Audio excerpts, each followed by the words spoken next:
क्या sperm loss से नुकसान होता है? एक आदमी सुबह शीशे के सामने खड़ा है। उसे लग रहा है कि उसके गाल धंस गए हैं, आंखों के नीचे कालापन आ गया है। कंघी करता है तो फिर कई बाल टूटकर हाथ में आते हैं और मन में फिर एक बात चलती है कि क्या ये सब कुछ उसी वजह से हो रहा है? अब यह आदमी 22 साल का भी हो सकता है, 40 साल का भी हो सकता है, और दोनों के मन में एक ही सवाल है कि क्या स्पर्म ज्यादा निकलने से आंखें कमजोर होती हैं, बाल झड़ते हैं, कद रुक जाता है, शरीर सूखता है? कोई इसे धातु गिरना कहता है, कोई धातु रोग, कोई जरियान, अंग्रेजी में स्पर्म लॉस। एक डर है, 6 नाम है, लेकिन एक बात सबसे नीचे दबी है, वो ये कि ये बात आदमी अपने पिता से नहीं कहता, अपनी मां से नहीं कहता, दोस्त से नहीं कह सकता, डॉक्टर से भी शर्माता है। शादी के बाद कुछ ना हो पाया तो इसको लेकर घबराता है, बच्चा ना हुआ तो इसको लेकर डरता है। इसलिए इसका इलाज ढूंढने वो वहां पहुंचता है जहां कोई उसे नहीं पहचानता। और शायद यही वजह है कि पुल के नीचे वाली उस दीवार पर लिखा होता है कि फलाने रोगी मिले हकीम उससे। वो पोस्टर इस बच्चे को नहीं पता कि गैर कानूनी है। हाँ, गैर कानूनी है। और ये सवाल किसी एक दो लोगों को लेकर नहीं है, ये सवाल इस देश में लाखों करोड़ों लोगों के साथ है।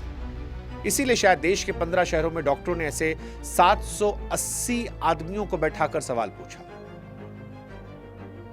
वो सवाल जो 6-7 सालों से इन्हें परेशान कर रहा था, वो सवाल जिसके लिए डर रहे थे।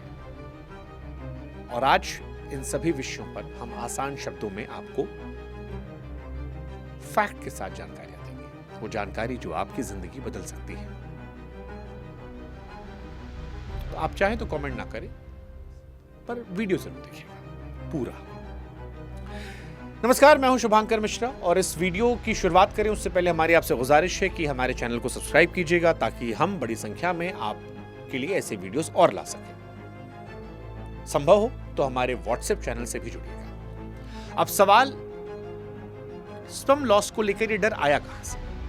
तो पुरानी किताबों में शरीर को एक सीढ़ी की तरह समझाया गया। सबसे नीचे खाना, फिर खून, फिर मांस, फिर चर्बी, फिर हड्डी, और सबसे ऊपर की सीढ़ी पर स्पर्म, यानी महीने की मेहनत से बना शरीर का निचोड़। अब जिसे बचपन से ये पट्टी पढ़ाई गई हो, उसे बाहर जाने पर यही लगेगा कि तिजोरी में सेंध लग गई, और यही डर हजारों सालों से चला आ रहा है। पर जरा उस तिजोरी को तौल लीजिए। एक बार में जो निकलता है वो एक चम्मच भी पूरा नहीं होता, और करीब सारा सादा पानी है। असली चीज यानी प्रोटीन उसमें उतनी है कि नाश्ते का एक अंडा उससे 25 गुना ज्यादा देता है। यानी जिस चीज पर आप परेशान हैं उसकी भरपाई एक अंडा भी कर सकता है। आप सोचिए, डर, आंखों की रोशनी, भाई साहब कोई रिश्ता नहीं, वो चश्मे का नंबर है। बाल, अरे भाई साहब अगर आपके बाप दादा के बाल अच्छे होंगे तो आपके भी होंगे। डाइट अच्छी ले रहे होंगे तो आपकी अच्छी रहेगी। बाल के और दूसरे फैक्टर्स होते हैं। कद, हाइट, ये तब रुकती है जब हड्डी अपनी ताकत, अपनी बढ़त खुद बंद कर देती है, कुछ करने से नहीं। और याददाश्त या घुटने, ठंडे हाथ पैर, भाई साहब कोई लॉजिक नहीं है। हाँ, थकान असली होती है, उससे झूठ कहना बेईमानी होगी, पर उसकी जड़ें 4 है। अधूरी नींद, खून की ग्रोथ, गले की थायराइड ग्रंथि, और मन की उदासी जिसे आप डिप्रेशन कहते हैं। इन चारों की जांच डॉक्टर के कमरे में होती है, डिब्बी से नहीं। और धातु रोग नाम किसी बाबा का दिया नहीं है, यह नाम साल 1960 में डॉक्टर N.N. विग ने दिया था, जब उन्होंने देखा कि उनकी ओपीडी में एक ही शिकायत लेकर लोगों की लाइन लगी, और ये नए लड़के थे। दुनिया के डॉक्टरों की बीमारी वाली सूची में यह दर्ज है, मन की तकलीफ वाले पन्ने पर। जिसकी जड़ मन में है उसकी दवा डिब्बी में कैसे?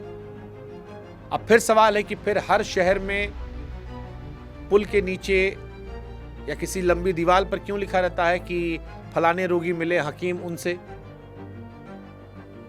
आपको जानकर हैरानी होगी कि वो गैर कानूनी है। साल 1954 में संसद में कानून पास हुआ कि दवा के नाम पर चमत्कार बिकना बंद हो। मर्दानी ताकत बढ़ाने का दावा करने वाले हर विज्ञापन गैर कानूनी है। और यह कानून लेकर आई थी राजकुमारी अमृत कौर, जो देश की पहली स्वास्थ्य मंत्री। यानी 70 साल पहले एक महिला ने संसद में खड़े होकर मर्दानी ताकत के विज्ञापनों पर ताला लगवाया था। पर अफसोस कि उस डर, उस संकोच की वजह से पुल के नीचे वाला पोस्टर आज तक जमा हुआ है। अब सवाल कि पोस्टर तो कागज है। साल 2004 में अमेरिका के बोस्टन शहर में कुछ डॉक्टरों ने 30 दुकानदारों से 70 आयुर्वेदिक दवाएं खरीदी, ठीक वैसे जैसे आम ग्राहक खरीदता है। सब हमारे यहीं से बनकर गई थी। मशीन पर चढ़ाया तो 5 में से एक डिब्बी में सीसा, पारा और सखिया मिला, यानी वो 3 चीजें जो नसें सुखाती हैं, दिमाग खाती हैं, गुर्दे बैठाती हैं। नतीजा, अमेरिका की सबसे बड़ी डॉक्टरी पत्रिका JAMA में छपा, यानी जो आदमी कमजोरी दूर करने के पैसे दे रहा था, वो अपने शरीर में वो चीज उतार रहा था जिसका पीने के पानी में एक कण नहीं होना चाहिए। पर सवाल, ये सब दवाइयां लोग क्यों खरीदते हैं? देश के 15 शहरों के अस्पतालों में डॉक्टरों ने 700 ऐसे आदमियों से करके बात की जो 20 से 30 साल कुंवारे गांव, छोटे कस्बे में थे। शीशे के सामने खड़ा वो आदमी 780 में से कोई एक था और आधे से ज्यादा लोगों ने मैस्टरबेशन बताया। और ये डॉक्टर की राय नहीं, ये बातें जो इनके दिमाग में पहले से थी। अब इससे क्या नुकसान हो सकता है? शरीर में कोई मीटर तो है नहीं खाली हो जाएगा, कारखाना है जो बंद नहीं होता। रोज करोड़ों नए स्पर्म बनते हैं भाई साहब, हर सेकेंड कई सौ, जवानी से बुढ़ापे तक।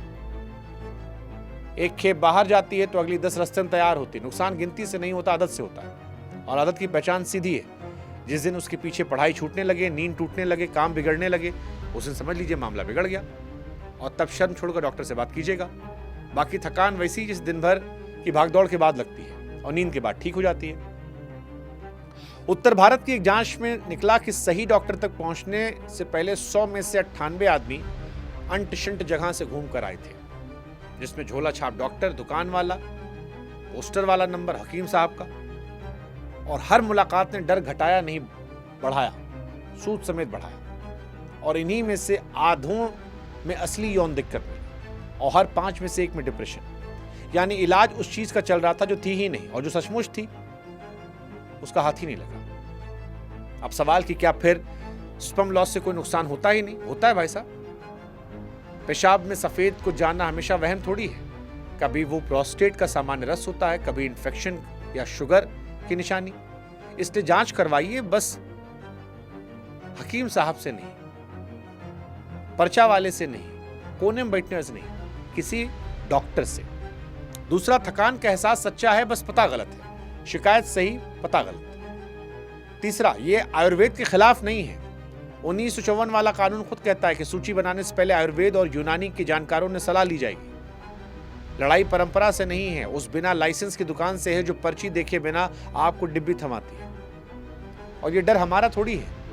1812 में अमेरिका के एक बड़े डॉक्टर ने अपनी किताब में ठीक यही डर लिखा था। चीन में इसका अपना नाम है, श्रीलंका में अपना। ये डर सदियों से कई देशों में घूम रहा है, बस हमारे यहाँ इसके साथ एक चीज और जुड़ गई, वो है पूरा का पूरा बाजार।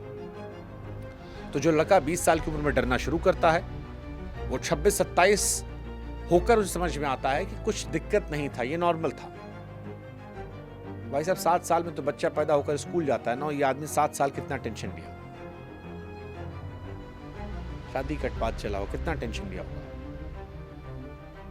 तो भाई साहब, अगर आप परेशान हैं तो बीमारी नकली है, ये आप समझिए, तकलीफ असली है। और इलाज दीवार पर लगे नंबर पर नहीं मिलेगा। जानकारी हमने दी, और समस्या होगी तो डॉक्टर साहब से आप कंसल्ट कर लीजिएगा। हमसे जुड़े रहिएगा, फैक्ट के साथ जानकारी देते हैं आपको, आवाज़ी नहीं करते। व्हाट्सएप भी जुड़िएगा, नीचे लिंक दिया है।